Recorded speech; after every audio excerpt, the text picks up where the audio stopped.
sort of a half a sex scene, I guess. But when you're the writer and producer, you can do that shit. That Raymond Wong Happy Ghost. Yes, sir. Oh. All's well ends well, Raymond Wong. And he Poor it's girl. not like he looked like a stud in 1991 or anything, and it looks kind of creepy, to be honest. But he's out of the movie by the halfway point. When that terrorizing, half of the movie, house terror part of the movie happens, he's not there, thankfully. So it doesn't matter. Talk about heartbreaking, and Yep. and she when she says, or if she said it already, you were just my servant. I mean, my heart sank. What a fucking horrible thing to say to someone. I'm gonna trade in my man card now and say I was very close to tears when this whole scene wrapped up. It is really heartbreaking, but again, it only just kind of ups the emotional investment into Argon, into the character. Yeah, and I mean, it's not over the top the way clings on to this, but it's not necessarily a wise choice, obviously, and he needs to learn to let go. But it doesn't make it any less heartbreaking, or he's absolutely the victim. And I mean, they invent this scenario where his fucking bandage gets stuck and it's slow motion and it's painful as hell. You don't need gore to channel pain on screen. That's certainly a great little point.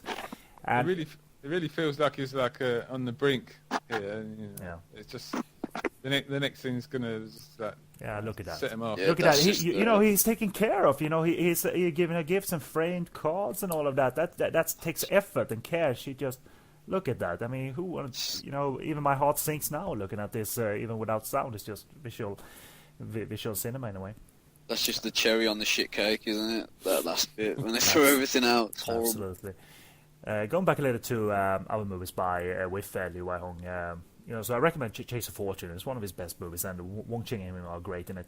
And then you have a movie I really dislike called Crazy Nuts. And it's a great title, and it starts with Melvin Wong, and that. And aside from a minor chuckle and a ninja saying "Aya," which is funny.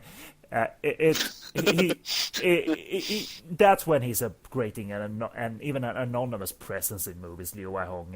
Not overly annoying a la Dean Sheck at the worst of times. He's a genius at other times, Dean Sheck, but lacking comedic energy as a comedic performer.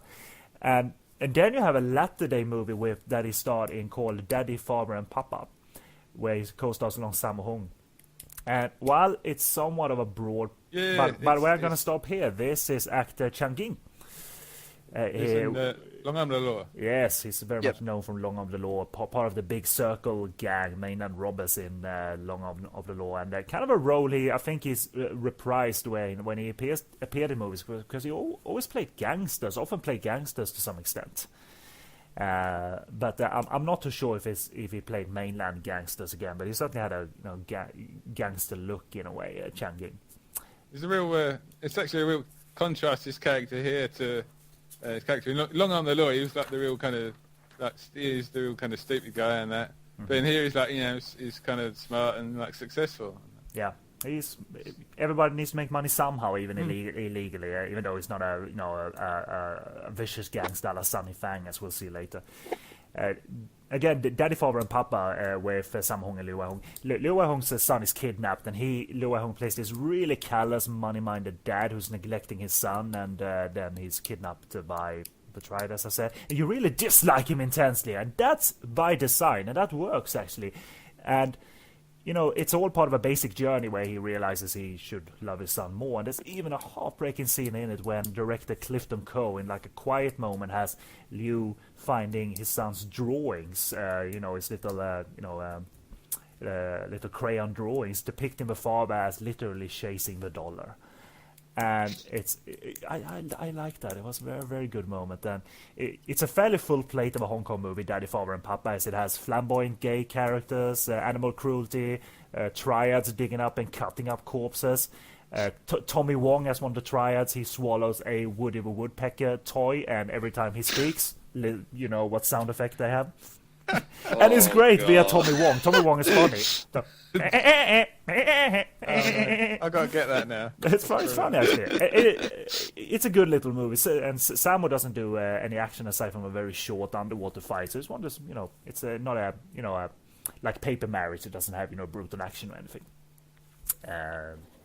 Because Paper Marriage is a different Sammo Hung movie because it's a romantic movie as well.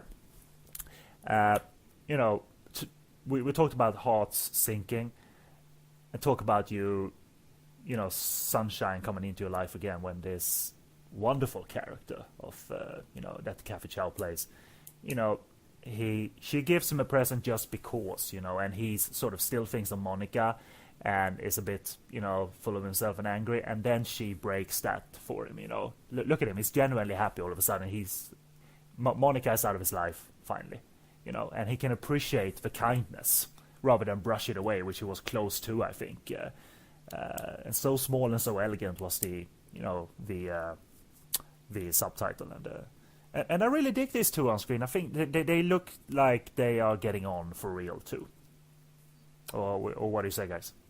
Yeah, I mean, it's sort of, they play it well. You can believe it. You can buy it. It's not a stretch. It doesn't make you work hard. It's sort of it comes across on the screen as genuine. Yeah. Unlike her and Raymond Wong in Insanity. Definitely different. Yeah, it's Outrun!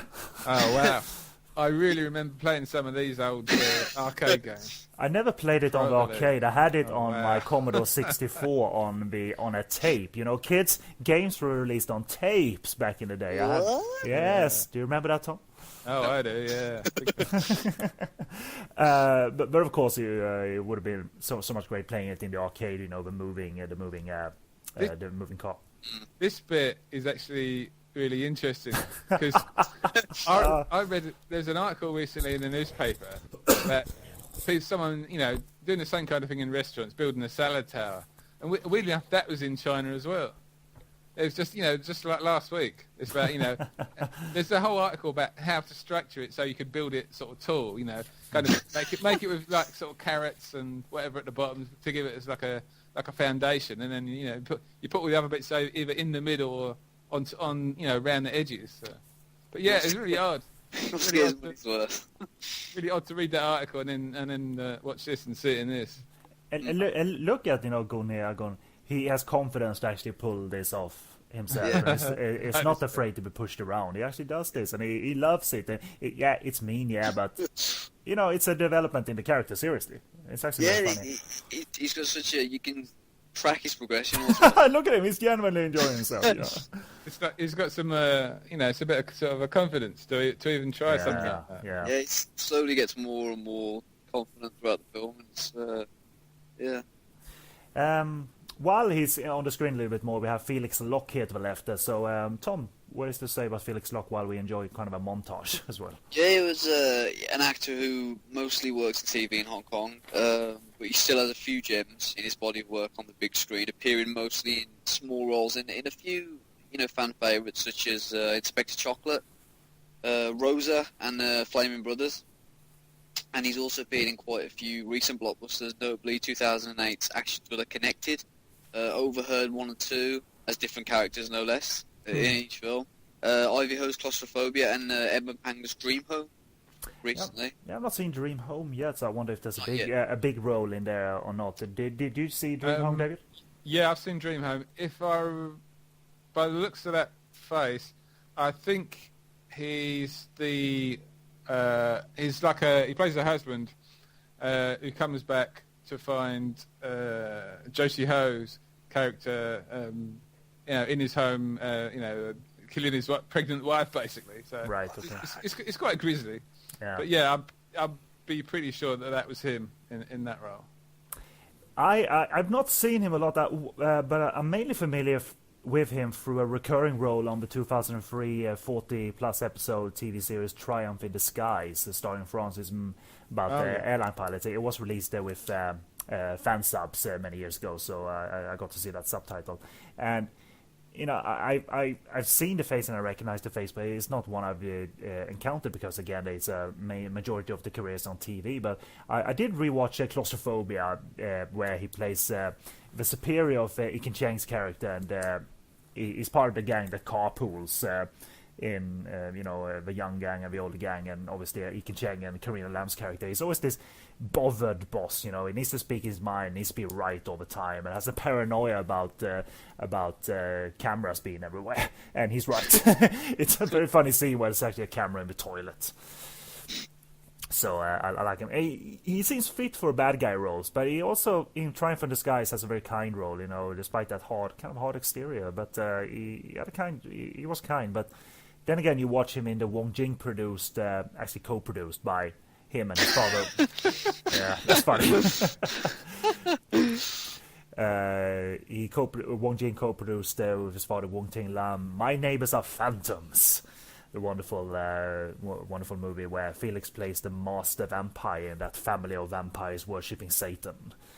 And that movie also features the best Charlie Show scene ever, which isn't even in a Category 3 movie. He has great peeping equipment. He's a technically savvy peeper. That's how you describe the Charlie Show scene in that one. And otherwise, it's a fun, gruesome, creative little movie, My Neighbors Are Phantoms, that ends with Nat Chan in the Game of Death tracksuit stuck in a photograph that is slowly turning black and white, which means he needs to get out quick, while fighting with Felix. So it's quite creative, actually. I very much recommend My Neighbors Are Phantoms. When I mean gruesome, it literally is gruesome. They eat pulsating brains when they think they're eating hamburgers because they're... Yummy! Yeah. Because the family, puts spells on them in that way, and so it's good fun. Not an actor you guys have encountered as such. Nope. I mean, in the recent movies, maybe. But I haven't seen much of the recent movies other than Claustrophobia.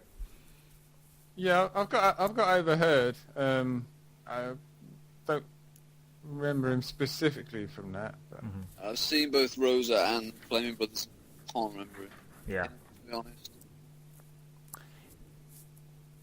Yeah, so after a day of being very upbeat day, and it certainly seems like there's a romance in the works here, but I think these two characters kind of have a respect for each other there, where he feels that he shouldn't take advantage of her, and in that regard, there's enough connection there where they both care for each other. Yeah. So it's not one-sided where he does all the legwork again, akin to the Monica relationship, which is, who wouldn't want that? Who wouldn't want someone who thinks of you? Again, she giving her the present. He getting the present from her, without needing anything back. And you can feel their love growing for each other. It's like it's a gradual thing. It's just in this scene just here, because he's got their attention now, and that's it's not really a good thing. It's kind of like a foreshadowing, events to come. Yeah, and that's a good thing to say, because the film is actually an example of a movie that doesn't really signal its intentions beforehand. It slowly is creeping in this darkness, and obviously when you look back at the movie, you remember the heavy-duty violence, but you should really remember that you can't predict it. It's not like we discussed when we at this time recorded Seventh Curse podcast. It doesn't feel like a regular Hong Kong movie in that way, because it's a bit more thought out, a bit more written. Probably it's not one of those movies where they made up everything on the spot, and if they did, a good fucking job in keeping track of the script and all of that.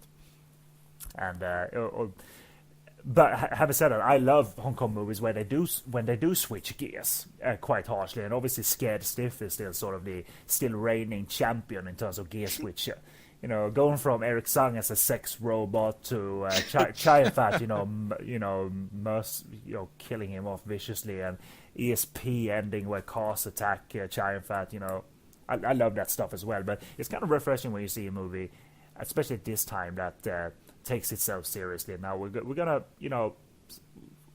they probably knew movies the filmmakers that were kind of all over the place. So they thought to themselves, let's make something that is not all over the place, where everything seems to logically develop into one another.